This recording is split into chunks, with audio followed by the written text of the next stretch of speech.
Hey folks, this is Bill from Little White Dory. This is a short introduction to a video that I recorded. I've been watching a friend's video, a channel with videos, a guy named John Suskovich.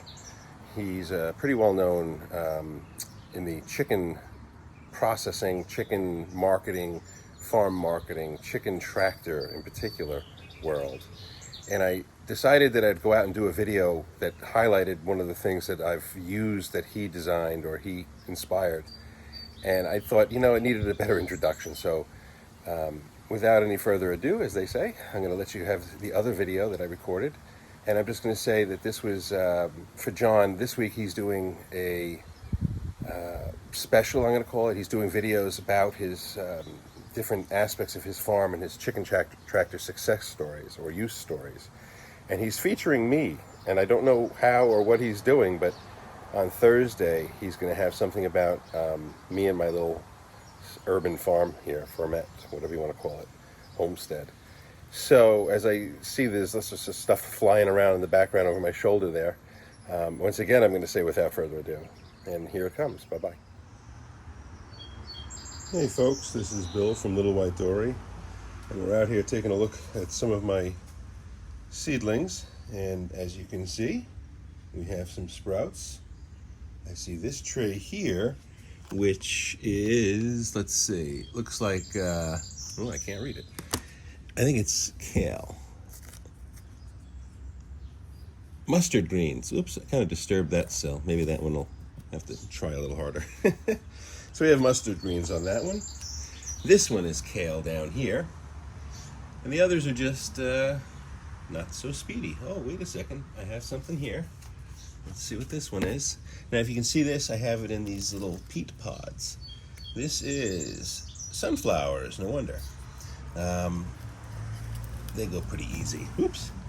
The purpose of these trays is because I've run out of things to sell as far as tomatoes and peppers. We have, this is just a small amount of garlic pulled here, drying. I've had these scapes that I've done nothing with so far. Although on some of the ones that have the larger flower heads, I've been popping them open and taking out the little, if you go to the yogurt stops, they have those little beads of juicy flavor. Well, these are little beads of garlic flavor. So, all right, with that said, let me show you more of that. I just put some of this over here today. So we pulled some garlic, and I'm going to put this out on a rack that's going to be better for drying than right here, but it'll do well.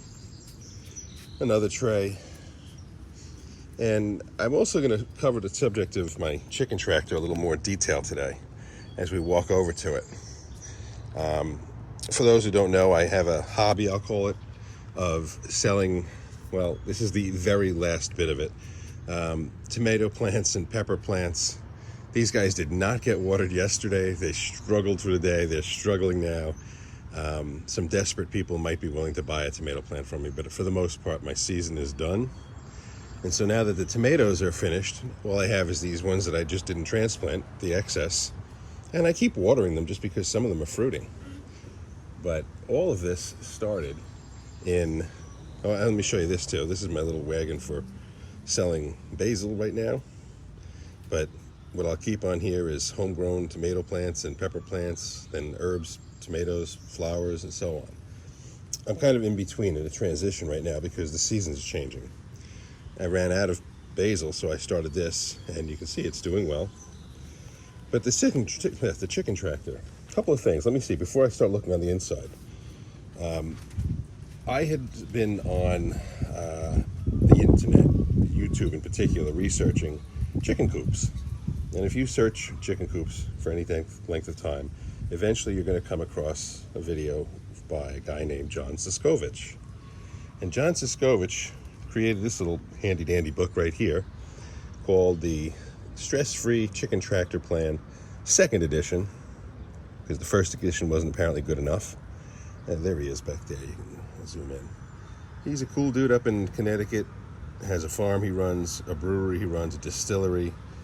He's an interesting guy, a very, very personable gentleman. I met him a few years ago up at his brewery, had a few pints. The wife and I were up camping, so we thought that would be the place to stop.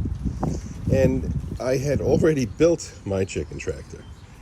I didn't have the opportunity to buy the book in advance, and watching videos on building something like this that John had posted on the internet, I went ahead and just built my own. But I used some of the concepts that he definitely, I'll say popularized, if that's the word. I have this sitting on top of a small utility trailer. That's not by mistake. John, from his instructions, tells you that he built his tractors to fit inside a trailer that he already owned.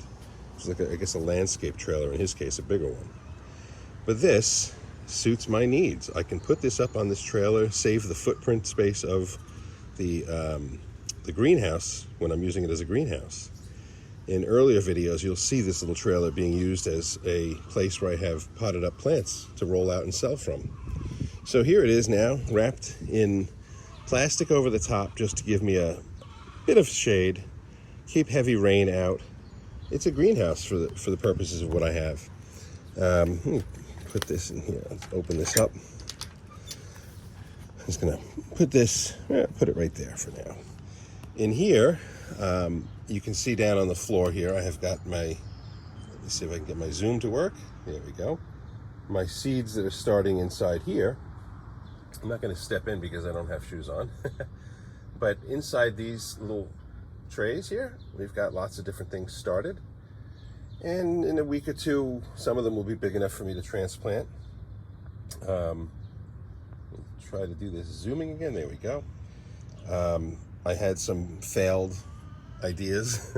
These plants just didn't survive. I don't know. I think it was a lack of nutrients probably. Some did, some didn't. So this chicken tractor has been used as a chicken tractor. It has been used as a greenhouse. It has been used as a brooder. It's been used as a storage shed. And I definitely see times where when I would have this up on this trailer, I can use it as essentially a covered trailer. A different tarp perhaps, but I could make essentially a covered trailer out of this. It's been used for so many different things. It has been so handy. Now, I designed mine essentially in a little bit of a different footprint than John's. Mine is much narrower. So my footprint is 5 foot by 8 foot, all right? And I'm 6'3". So I was happier having a little more vertical height and not worrying about the horizontal space. And that's why mine, proportionally, this is much taller. I think if I remember correctly, when I see John, his is something he's got to be bent down, but I can actually stand up in here almost. So it's gaining the height for me. You can see I have the shelving around the outside, and that's how I use it for the greenhouse. And this is all removable. So if I take out all the shelving, I leave myself with some bars and stuff that become roosting posts. And, well, I'm going to just turn this way for a second and show you my chickens, which are kind of happy hanging out over here. A lot of times I like to get them out of the area that they're in because they'll basically deplete every bit of green in the back along that fence that they can when there's plenty of green right here. And I like to get them out on the grass. So when I finish these seedlings, I will be taking the cover off. Well, I'll put a white tarp on it so it will provide shade more so than this does. And I'll put it on the grass and use it as a chicken tractor once again so that my chickens will have the opportunity to get some fresh green grass. And my yard is kind of conducive to it. It's a little on the long kind of side, right? I can go over here, jog, and then back again over there. So I can actually get a decent amount of footprint for this little particular chicken tractor. And every time I've used it as a chicken tractor, I get better grass. The last times I used it were over in this area. Now I've got a garden in there since, but the grass grows much better in here. So it'll be used as a chicken tractor once again. Alrighty folks, we're up on about 8 minutes and I don't want to waste anybody's time, but if you have interest in a chicken tractor or anything related to the chicken tractor, questions for me, I know John is running some episodes on his channel. The Farm Marketing Solutions is his business, I guess, and if you look up John Suskovich, S-U-S-K-O-V-I-C-H, John Suskovich, you can find his YouTube channel, and he's running a lot of different stories about how these things are used and what would be the reason that, you might be interested in building one. So I'm going to come in again on his book cover and I'm going to close out with that, and we will catch you on another video soon.